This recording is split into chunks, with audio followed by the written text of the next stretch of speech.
di awal-awal 2018 ada satu ijtihad supaya mengumpulkan hasil karya Ustadz Khalil. Di situ saya bergejolak. Kenapa kok ini bisa ditarik? Sementara yang saya saksikan bahwa yang menjadi karya tulis Ustadz Khalil ini semua referensinya kepada Al-Quran dan Sunnah. Kemudian di Geringging sendiri terjadi perubahan kurikulum. Yang tadinya ada pelajaran bahasa Arab dicoret.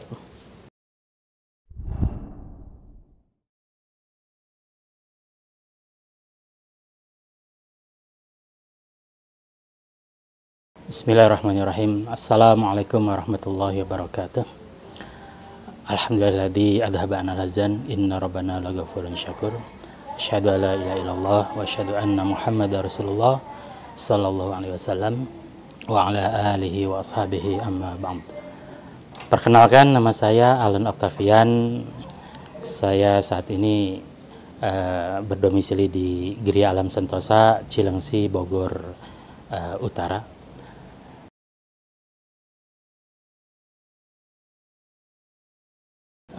Awal mula saya masuk ke dalam Islam Jamaah diawali dengan ibu saya yang di tahun kurang lebih tahun 80-an beliau sudah menjadi anggota Islam Jamaah, dan di tahun 86 kami sekeluarga ada yang dinamakan baiat lewat surat. Itu tahun 86, dan di tahun 90 saya ingat betul tahun 90 saya berbaiat langsung kepada imam yang kedua, yaitu Imam Abu Dhohir di Kebonjeruk saat itu. Kemudian selama tahun 90 sampai 94 saya tinggal di Nurul Hakim, Bandung Timur. Di sana digembleng pemahaman-pemahaman Islam Jamaah sampai di usia SMP kelas 2 saya sudah didapu jadi penerobos kelompok. Jadi penerobos masih kecil sudah didapu seorang penerobos. Kemudian tahun 94 saya pindah ke Bali, melanjutkan sekolah di Bali sampai tahun 96. Di sana dari sisi baiknya Islam Jamaah, dari pembinaan anak kecil atau mungkin disebutnya cabai rawit, remaja, kemudian muda-mudi. Alhamdulillah dari sisi itu saya rasakan pola didik yang ada di Islam Jamaah sangat terasa manfaatnya. Sampai salah satu contoh manfaat yang saya rasakan bahwa selama saya 2 tahun setengah di Bali dengan pergaulan yang sangat luar biasa, alhamdulillah dengan pola didik yang ada di dalam Islam Jamaah saya bisa teratur di dalam pola hidup. Bahkan saya saat itu sempat dijadikan ketua muda-mudi di Bali, dan di tahun 96 saya diutus menjadi utusan CAI Cinta Alam Indonesia perwakilan Bali. Kemudian perjalanan hidup saya 96, 97 kembali ke Bandung, kemudian 98 saya ke Malang, dan ternyata saya menemukan jodoh di sana. Tahun 98 saya menikah, dan seakan dapuan itu seperti melekat dari kecil. Jadi entah kenapa ya, mungkin qadarullah seperti itu, saya manten anyar langsung didapu jadi seorang penerobos kelompok di Malang, Kalaseman Malang Tengah. Kemudian juga sebagai pengajar generus pribumi saat itu. Kemudian 98 2000 saya pindah ke Cilengsi Bogor 2000. Kemudian 2004 saya mulai diaktifkan menjadi imam sholat di salah satu masjid Islam Jamaah. Kemudian kembali dakwaan itu seakan-akan memang melekat saya dijadikan tim Basiron wa Nadhiron atau tim surga neraka, ya. Kemudian juga merangkap sebagai manajer UB saat itu, manajer UB. Kemudian di tahun 2010 saya diangkat jadi imam kelompok. Saya diangkat jadi imam kelompok di usia 32 tahun. Kalau menurut syarat dari Juklak itu sebetulnya belum memenuhi syarat, tapi entah kenapa atas dasar apa ya saya didapu jadi imam kelompok.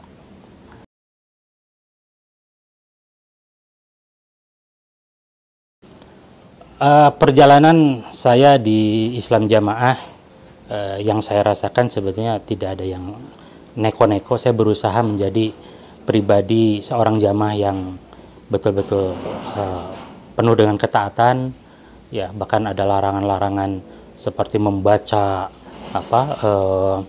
kitab-kitab di luar kemangkulan Islam Jamaah dilarang, itu saya ikuti. Apalagi saya seorang imam kelompok, tentu harus menjadi contoh, gitu kan. Nah, sebagai salah satu upaya saya sebagai imam kelompok, karena yang saya ramut itu banyak jamaah yang usianya jauh di atas saya, tentu saya harus ada bekal ilmu untuk menunjang itu. Saya berusaha untuk tiap sebulan sekali saat daerahan atau daerahan itu berkumpulnya semua imam daerah dan perwakilan di Pondok Gede, saya berusaha untuk bisa menghadiri di setiap nasihat ba'da subuh sebagai bekal untuk peramutan diri saya kepada keluarga dan jamaah yang saya pimpin. Kemudian juga saya cukup mengidolakan guru saya, yaitu Cak Emir. Berbagai macam video yang beliau sampaikan di berbagai daerah itu menjadi menu perjalanan saya. Kemanapun saya pergi, insya Allah dalam yang menemani perjalanan itu nasihat-nasihat Cak Emir. Jadi insya Allah cukup melotok lah apa yang menjadi nasihat, atau mungkin kalau sekarang ya saya maknai doktrin-doktrin dari Cak Emir. Bahkan juga sering saya sampaikan di kelompok-kelompok. Nah, kemudian di awal saya imam kelompok, sebetulnya saya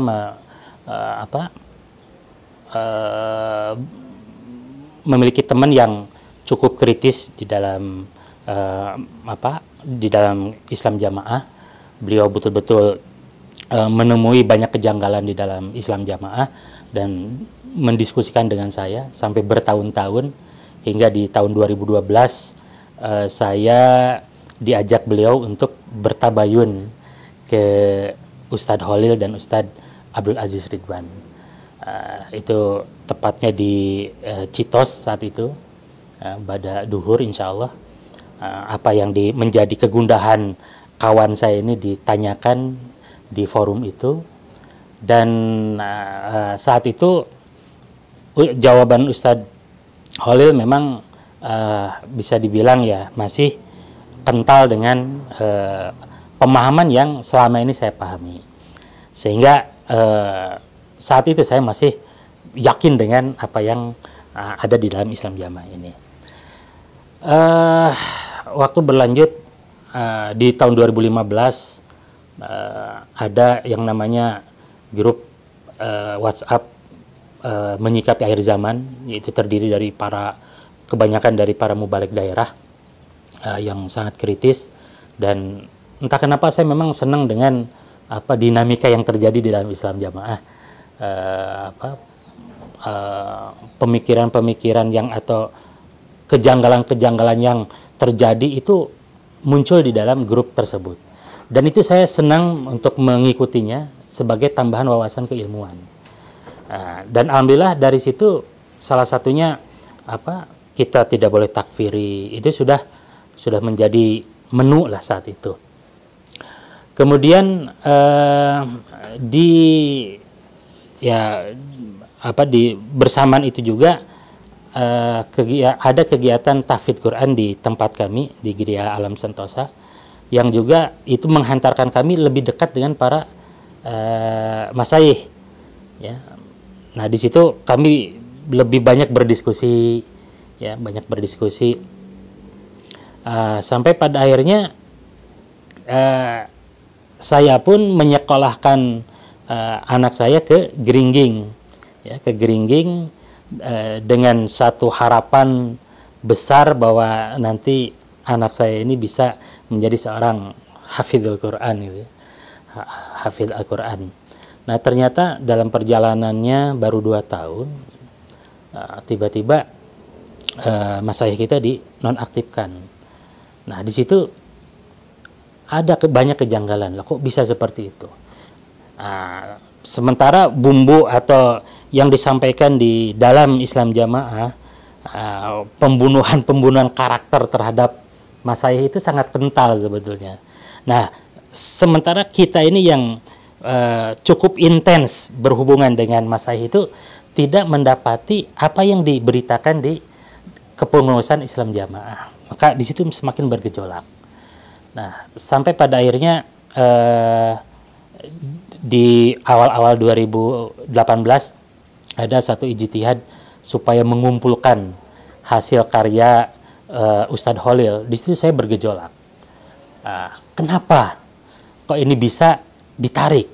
Sementara yang saya saksikan bahwa yang menjadi karya tulis Ustadz Holil ini semua referensinya kepada Al-Quran dan Sunnah. Lantas kenapa kok ini bisa ditarik? Nah, ini menjadi awal kegundahan. Kemudian di Geringging sendiri terjadi perubahan kurikulum. Yang tadinya ada pelajaran bahasa Arab dicoret. Nah, dalam akal sehat saya, bagaimana kita bisa akan lebih memahami Al-Quran dan hadis yang notabene-nya bahasa Arab, kemudian alat untuk menunjang ke arah sana ditiadakan. Bagaimana kita bisa memahami? Nah, dari situ tambah galau. Ya, di kelas 3 itu anak saya itu saya mencoba sudah bertahanlah di situ. Tanggung. Dengan suasana yang sudah berubah mungkin 180 derajat. Yang tadinya para siswi-siswi itu harus memakai hijab yang longgar, hijab syar'i. Nah, di tahun terakhir anak saya sekolah 2019 itu sudah dicurigai, bahkan kerudung itu harus kembali kepada ciri khasnya Islam Jamaah yang ya serba nggak terlalu lebar lah, tidak syar'i. Nah, di situ saya makin berontak sebetulnya, kok bisa seperti ini? Hal-hal yang sebetulnya ke arah yang lebih baik kok malah ditiadakan. Nah, kemudian pada saat ada ijtihad untuk mengumpulkan, sementara saya sebagai imam kelompok bergejolak bahwa ini adalah ijtihad maksiat. Kemudian saya konsultasi. Nah, kebetulan selama 2012-an lah insya Allah sampai 2017-an atau mungkin 2018-an itu saya sekeluarga di rumah mengikuti kajian online dengan Pak Kiai Haji Abdullah Gumaidi Banyuwangi. Jadi sudah biasa, alhamdulillah saat itu mengkaji Al-Quran, tafsir, Aisyarut Tafasir, Fiqh Sunnah, dan lain-lain.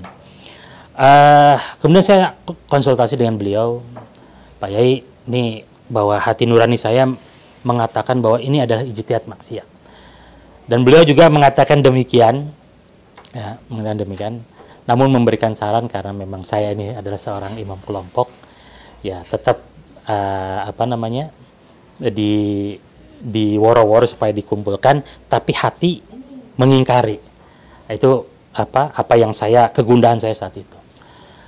Kemudian di awal 2019, di 2018 pertengahan alhamdulillah ada kegiatan program Tahfidzul Quran 300 hari yang kebetulan diadakan di tempat kami, ya, di Desa Gria Alam Sentosa, namun tempatnya berada di kelompok saya, di kelompok Gria Alam Sentosa Tengah. Nah, tentu saya terlibat langsung menjadi ya pengurus lah yang harus meramut kepada teman-teman yang mengikuti program itu. Nah, alhamdulillah muhafidz saat itu beliau melamar ke salah satu muhafidz yang ada di Lampung. Kemudian di kurang lebih November 2018 kami mengantar ke sana, ke Lampung, sekaligus tabayun kepada Ustadz Abdullah Mas'ud. Nah, saat itu banyak perbincangan sampai larut malam, ya, sampai jam 12 malam, dari asar sampai jam 12 malam, hampir tidak henti-henti, hanya sholat dan makan, habis itu diskusi lagi. Saat itu belum bisa vulgar karena memang artinya vulgar dalam arti Ustadz Abdullah Mas'ud memahami bahwa saya masih seorang imam kelompok yang aktif, jadi belum bisa apa adanya, ya. Nah, kemudian di tahun 2019 bulan Februari, saking memuncaknya kegundahan saya mengajak obrol bicara dengan kawan-kawan, ya, dengan Pak Triyono sebagai wakil imam daerah saat itu yang menjadi penanggung jawab Wahatul Quran. Bagaimana momentum mengantarkan anak-anak WQ 9 ini ke Lampung, sekaligus kita adakan kajian Luzumil Jamaah, yang kita sama-sama tahu bahwa kitab itu adalah kitab yang disusun oleh 3 masaih ini. Dalam benak saya berpikiran, kenapa kitab yang dirangkum oleh 3 masaih ini tapi kok diingkari? Itu kan bahasa dari dalam, bahasa yang kita terima dari dalam pengurus Islam Jamaah, bahwa 3 masaih ini kan keluar dari Jamaah. Nah, akal sehat saya tuh mengatakan, kok bisa kitab yang disusun oleh 3 masaih tapi kok pada akhirnya diingkari. Nah, ini yang menjadi gejolak. Akhirnya alhamdulillah saat itu di Februari 2019 kami rombongan ke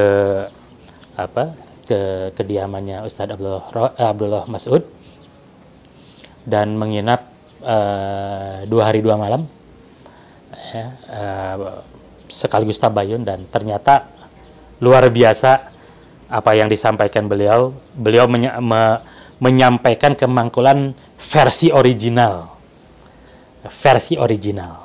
Jadi apa yang disampaikan bab kitab Luzumil Jamaah yang disampaikan langsung oleh salah satu penyusun dengan yang disampaikan yang udah ada di dalam Islam Jamaah itu ada perbedaan yang mencolok. Nah, disitulah yang perlu kita cari tahu, karena kita adalah mencari kebenaran, bukan cari pembenaran. Dalam pikiran saya harus mencari benernya yang mana, bukan mencari pembenaran. Lebih-lebih tanggung jawab saya sebagai imam kelompok harus meramut jamaah kelompok. Alhamdulillah di pasca kajian tersebut ada benang merahnya bahwa kita tidak boleh mengkafirkan di luar Islam Jamaah. Maka saat itulah dengan penuh kesadaran saya mencoba memperbaiki dakwah yang selama ini saya keliru. Saya sampaikan di kelompok sebagai wujud pertanggungjawaban saya kelak di sisi Allah.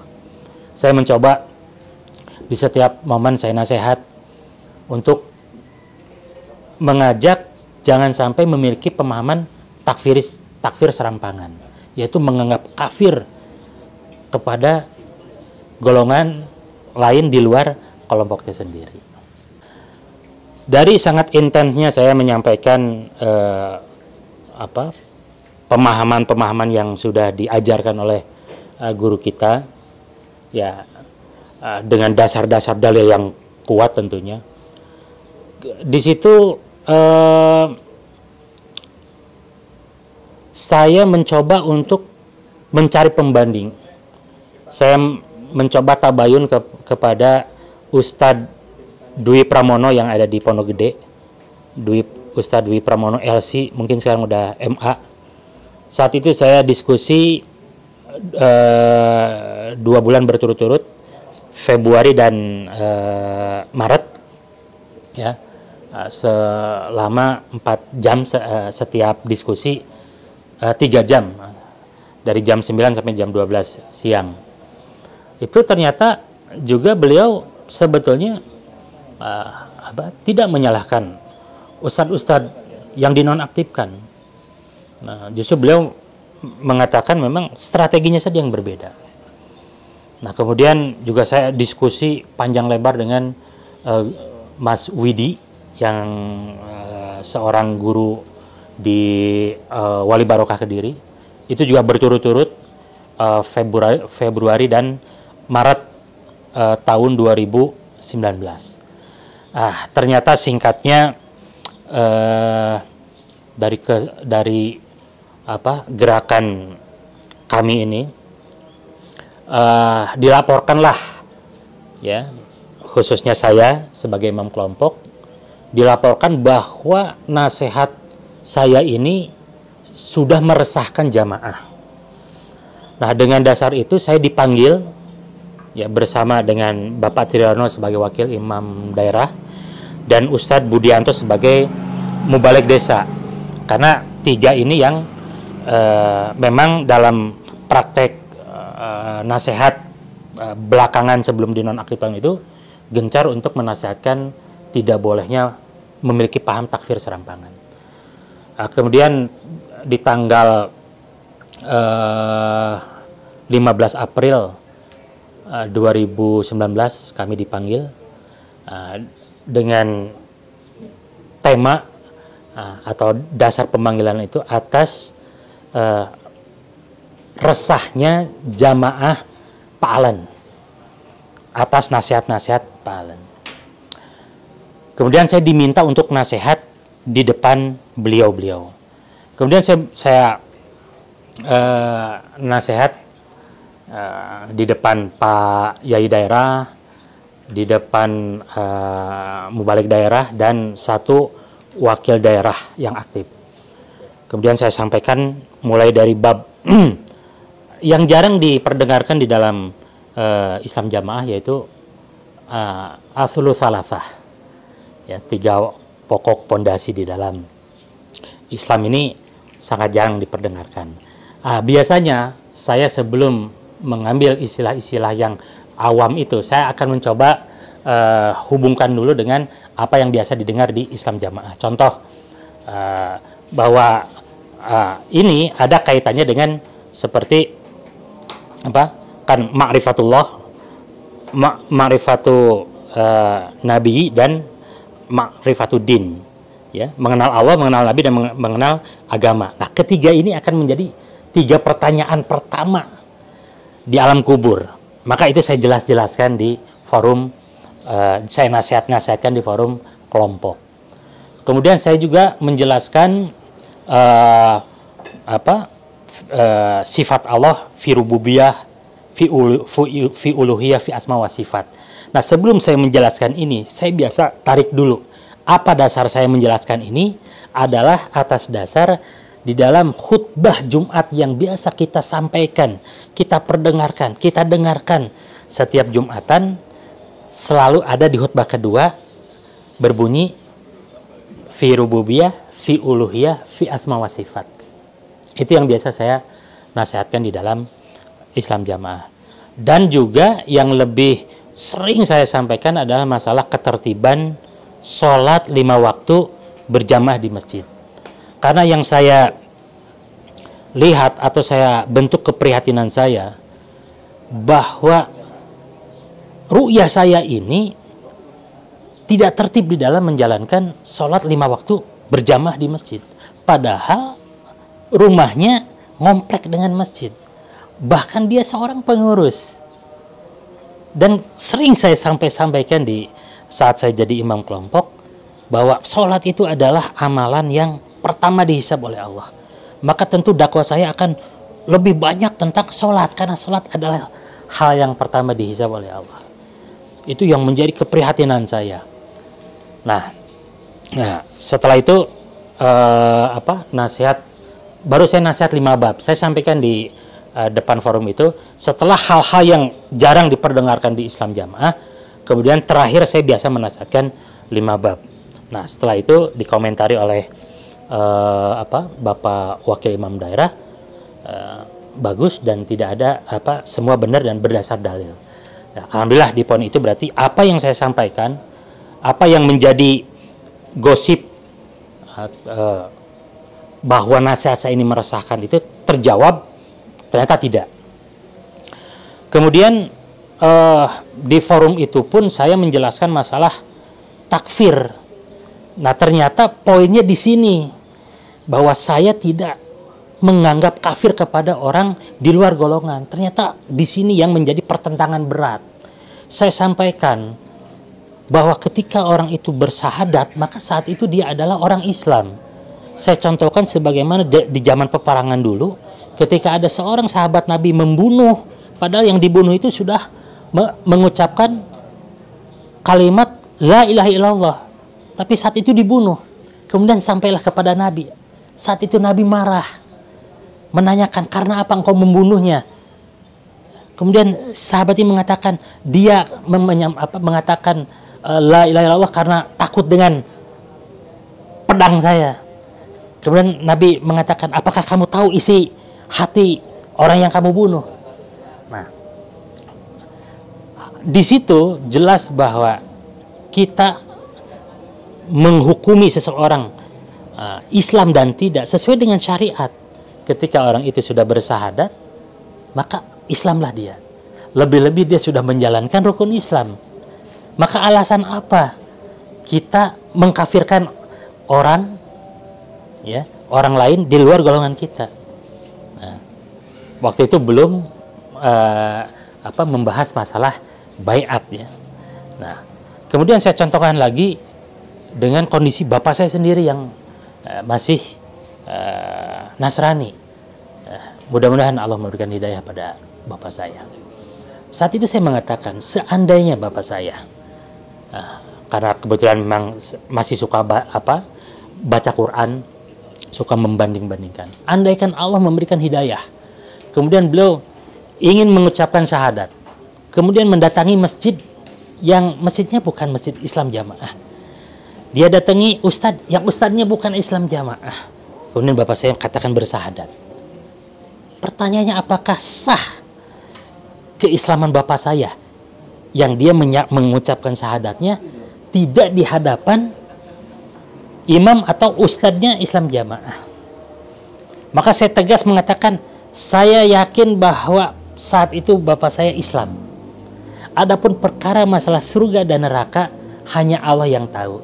Seberapa tulus yang bapak saya ucapan itu hanya Allah yang tahu. Tapi secara lahiriah bapak saya Islam. Nah, ya saat itu tidak ada respon sama sekali. Kemudian Mubalik Daerah melanjutkan 3 pertanyaan. Beliau menanyakan, Pak Alen, bagaimana dengan dalil la yahilu li salasatin yakunu nabi falati minal ar ila amaru alaihim ahadahum. Saya jawab, kata la yahilu itu bermakna tidak halal. Maksudnya di dalam bahasa Arab itu tidak boleh. Justru yang saya tanyakan, kenapa berubah menjadi tidak halal hidupnya? Ini yang perlu dipertanyakan, kenapa tidak halal hidupnya bagi 3 orang. mestinya bunyinya dalil kalau ada tidak halal hidupnya, la yahilu hayatuhu katanya, atau la yahilu hayatan misalnya gitu. Ini kan tidak ada. Nah, justru ini yang membuat pertanyaan besar buat saya, dari mana itu bisa ada tambahan. Bandingannya hadis, saat itu saya jelaskan, la yahilu limra'atin antasumu wa zawjuha syahidun. Tidak halal bagi seorang perempuan, seorang istri yang berpuasa sementara suaminya ada di situ. Artinya memang istri harus izin terlebih dahulu kepada suaminya. Coba makna tidak halal hidupnya kita tarik kepada makna ini. Tidak halal hidupnya bagi seorang istri yang berpuasa sementara suaminya ada di situ. Apakah seperti itu pemaknaan? Apakah hidupnya si orang istri ini tidak halal? Bagaimana kalau dia mati sewaktu-waktu? Apa seperti itu maknanya? Maka saya setelah apa yang saya pelajari, bahwa makna la yahil itu hanya bermakna tidak boleh. Tidak boleh. Ya, kemudian itu tidak ada tanggapan. Mubalik daerah melanjutkan pertanyaan kedua, dalil man mata walai safi unuki bai'atun mata mitatan jahiliyah. Barang siapa yang mati dan belum ada di lehernya ucapan baiat, maka matinya jahiliyah. Nah, saya jelaskan, yaitu hanya perilaku saja, vonis perilaku, tidak kemudian serta-merta dia menjadi kafir gara-gara dia tidak berbaiat. Kemudian saat itu Ustadz Budianto menambahkan, bandingannya hadis adalah, ada hadis mengatakan, barang siapa yang diberikan keluasan harta, kemudian dia tidak berangkat haji, lantas dia mati, maka matinya seperti mati Yahudi atau Nasrani. Tentu mati jahiliyah dengan mati Yahudi Nasrani, kalau kita kita perbandingkan, lebih hina Yahudi Nasrani. Kemudian saya melanjutkan pertanyaannya, apakah ada ketika seorang jamaah yang kita saksikan memiliki kecukupan harta, kemudian dia tidak berangkat haji, kemudian meninggal, apa ada yang berani menghukumi, udah gak usah disolati, dia mati dalam keadaan Yahudi atau Nasrani? Apakah ada? Tentu tidak ada. Maka dalil itu hanya vonis perilaku yang akan dipertanggungjawabkan dosa besar di sisi Allah. Yang ketiga, Mubalik daerah menanyakan, man kharaja minal jamaah faqad khala'a riqatal islam min unuki. Barang siapa yang keluar dari jamaah, maka keluar tali Islam dari lehernya. Nah, saya bertanya, ini tergantung di dalam memaknai al-jamaah. Nah, inilah yang keliru di dalam memaknai al-jamaah. Karena yang dimaksud dalam itu al-jamaah adalah ma'ana wasabi. Kalau al-jamaah yang dimaksud adalah beramir, berbeat, bertoat, tentu tidak cocok. Karena kalau pemaknaan al-jamaah di dalil itu beramir, berbeat, bertoat, tentu Syiah juga punya amir, punya beat, dan punya toat. Syiah lebih hebat daripada, lebih punya segala-galanya. Pertanyaannya, apakah dia pantas disebut al-jamaah? Jelas tidak. Kenapa? Karena dia tidak sesuai Al-Quran dan Sunnah. Maka dalil ini, makna al-jamaah itu adalah ma'ana wasabi. Kita masukkan makna itu ke dalam makna yang dalil itu. Barang siapa yang keluar dari apa-apa yang dipraktekkan oleh Nabi dan sahabat, maka sungguh keluar tali Islam dari lehernya. Maka itu selaras. Siapapun yang mengaku Islam tapi dia beramal tidak sesuai dengan apa yang dipraktekkan oleh Nabi dan sahabat, maka sungguh telah keluar dari keislaman di dalam lehernya. Maka itu cocok.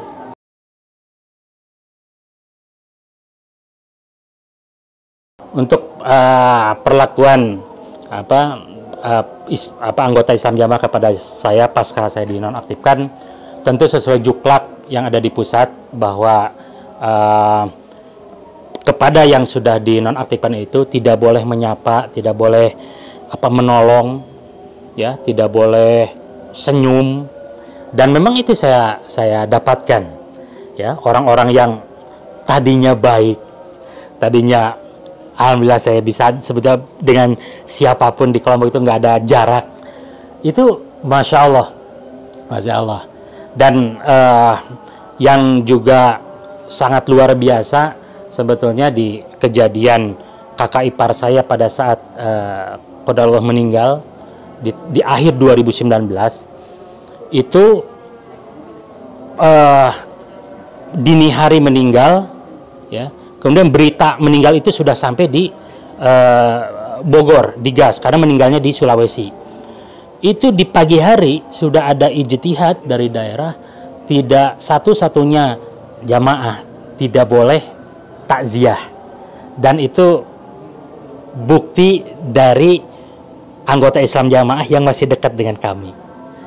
Dan memang terbukti pada saat jenazah kakak ipar saya tidak ada satupun jamaah anggota Islam jamaah yang takziah. Bahkan ada seorang mubaligh malah merekam dengan tidak ada pengagungan sama sekali, ya, merekam kejadian kita.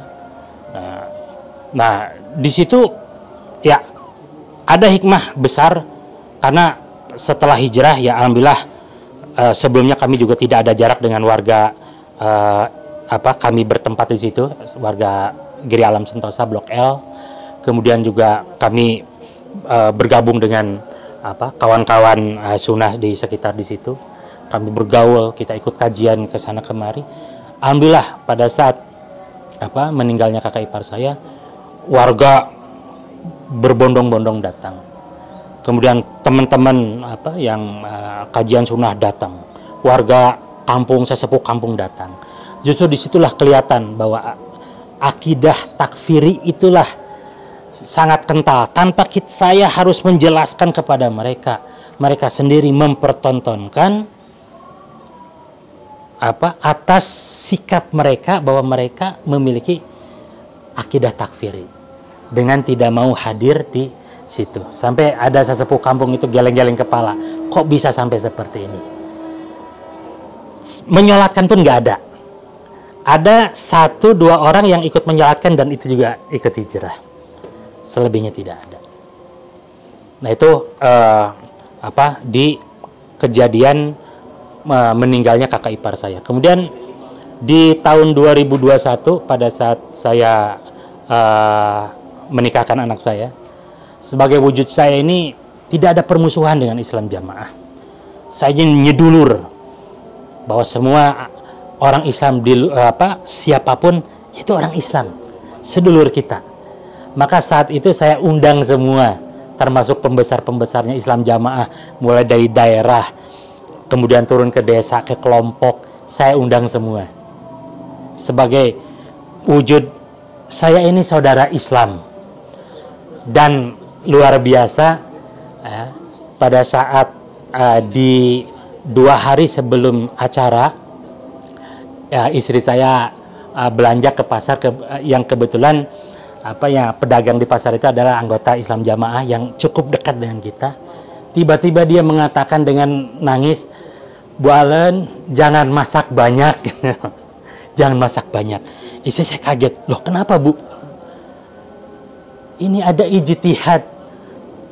Siapa yang mendapatkan undangan dari Pak Alan tidak boleh menghadirinya. Inilah karakter-karakter atau turunan-turunan seseorang yang memiliki paham takfiri. Ya. Di sisi lain, saya ini sudah membuka lebar pintu persaudaraan, tapi anggota Islam jamaah justru malah mempertontonkan akidah takfirinya. Dan ternyata betul pada saat hari haknya pernikahan, ya, ada 1-2 orang yang memang disebut bandel. Dia mengingkari dengan ijtihad itu. Dia mau hadir dalam pernikahan, tapi mayoritas tidak mau. Pasca saya di NA tanggal 15 April 2019, keesokan harinya saya mengumpulkan keluarga inti dan beberapa kerabat untuk menyampaikan permasalahan-permasalahan yang sedang terjadi, poin-poin yang sebagai kritikan yang saya sampaikan saat di sidang, dan beberapa hari kemudian pun saya demikian sebagai bentuk tanggung jawab saya. Karena di hari ketiga dari tanggal 17 April kami bertiga resmi dinonaktifkan. Nah, setelah itu kami sebagai bentuk tanggung jawab sebagai imam kelompok yang telah menyampaikan berbagai macam pemahaman, tentu berupaya semaksimal mungkin untuk mengembalikan pemulihan. Kemudian kami mendatangi beberapa jamaah menyampaikan hal-hal yang keliru yang selama ini dipahami oleh warga Islam jamaah. Sampai pada akhirnya kurang lebih 1 atau 2 bulan dari kami di NA, pada akhirnya diadakan sidang yang ketiga yang melibatkan 12 kakak. 12 kakak di sidang yang sebetulnya judul undangannya itu musyawarah. Namun ternyata pada saat kita hadir di masjid ternyata bukan musyawarah. Namun ya bentuknya adalah pemantapan, ya, pemantapan. Nah, di momen itulah saya interupsi untuk meminta waktu bicara. Sampai saat itu ada salah satu pengurus atau KU saya saat itu mencoba menghentikan saya. Stop Pak Len, saat ini bukan untuk membicarakan ilmu, tapi ketaatan. Langsung saya bantah bahwa ketaatan itu juga harus dilandasi dengan keilmuan. Karena ketaatan tanpa dengan keilmuan akan melahirkan taklid buta dan ta'asubiyah yang sama-sama kita baru kaji belum lama di Ibnu Majah, terancam neraka. Kemudian saya dipersilakan oleh moderator untuk meneruskan. Nah, di saat itulah saya sampaikan bahwa ternyata 3 dalil yang termuat di dalam teks daerahan selama ini yang selalu disampaikan tiap bulan, yaitu mengenai bab al-jamaah. Yang pertama, man aroda buhatal jannah falyalzamil jamaah. Yang kedua, yadullahi alal jamaah wa man syada ilan nar. Yang ketiga, alaikum bil jamaah wa yakum wal furqah. Itu termuat di dalam Tirmidzi jilid 3 bab luzumil jamaah fi kitabul fitan. Nah, disitulah saya terangkan, ini saya angkat hadisnya. Saya sudah mangkul tahun 95 dan ternyata didapati ada perbedaan dengan Tirmidzi cetakan Darul Fikr. Perbedaan dengan Darul Kutub dan lain-lainnya. Yang cetakan Beirut berbeda. Perbedaan yang mencolok adalah kalau yang cetakan pusat Kediri itu tidak ada penjelasan makna al-jamaah yang dimaksud atau yang dicantumkan oleh Imam Tirmidzi. Sementara yang ada pada Tirmidzi cetakan Beirut, Imam Tirmidzi menjelaskan wa tafsirul jamaah inda ahlil ilmi hum alil fikhi wal ilmi wal hadits. Jadi jelas bahwa ketika kita selama ini berpuluh-puluh tahun disampaikan nasihat pokok itu, ternyata gagal paham, salah di dalam memahami makna al-jamaah. Karena makna al-jamaah yang selalu dipahami oleh pengurus Islam jamaah adalah beramir, berbeat, bertaat, selalu ditarik kepada hal itu. Sementara konteks yang ada pada hadis itu tidak membicarakan kerangka itu. Nah, disinilah bentuk penyelisihan saya. Nah, saat itu moderator justru merasa, wah ini bagus, ini ada temuan, perlu diangkat ke pusat. Maka saya bilang, silakan diangkat ke pusat. Namun ya ternyata nggak ada hasil.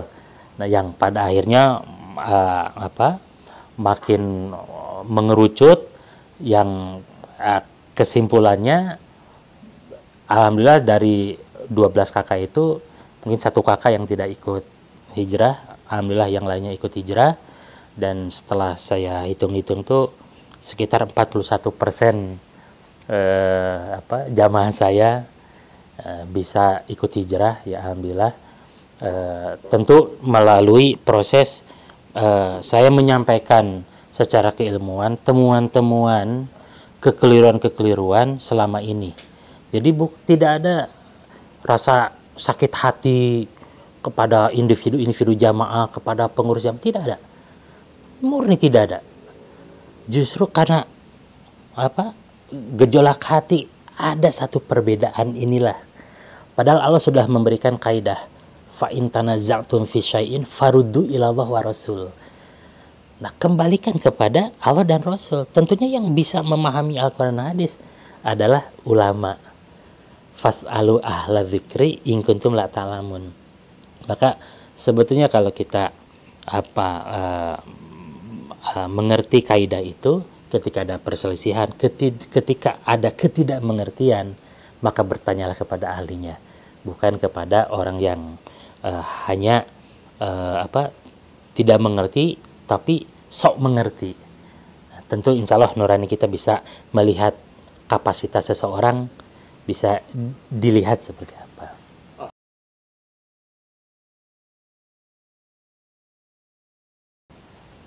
Pesan saya buat para saudara saya yang masih di Islam Jamaah,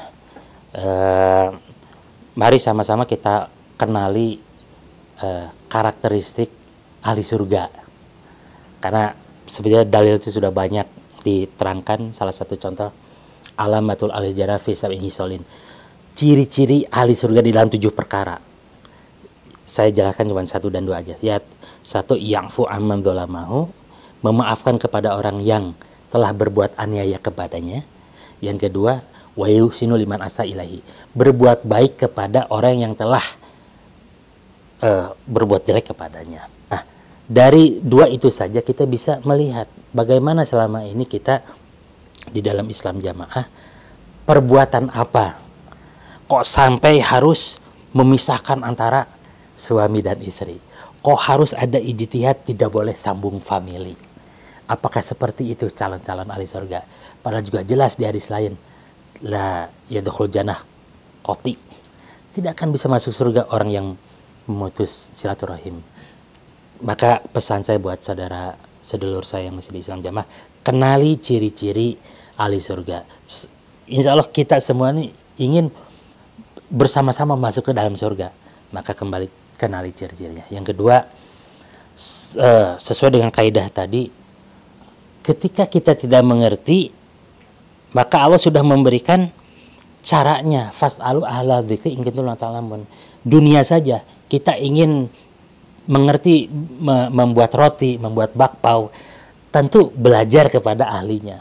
Kita ingin bikin apapun harus mengerti ilmunya. Begitu juga agama. Allah sudah memberikan guidance-nya, memberikan jalan keluarnya.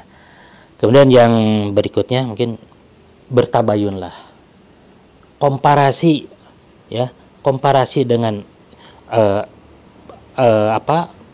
input dari dalam, ya, nasihat-nasihat dari dalam Islam Jamaah, perbandingkan dengan mantan-mantan dan juga mungkin ustadz yang lain.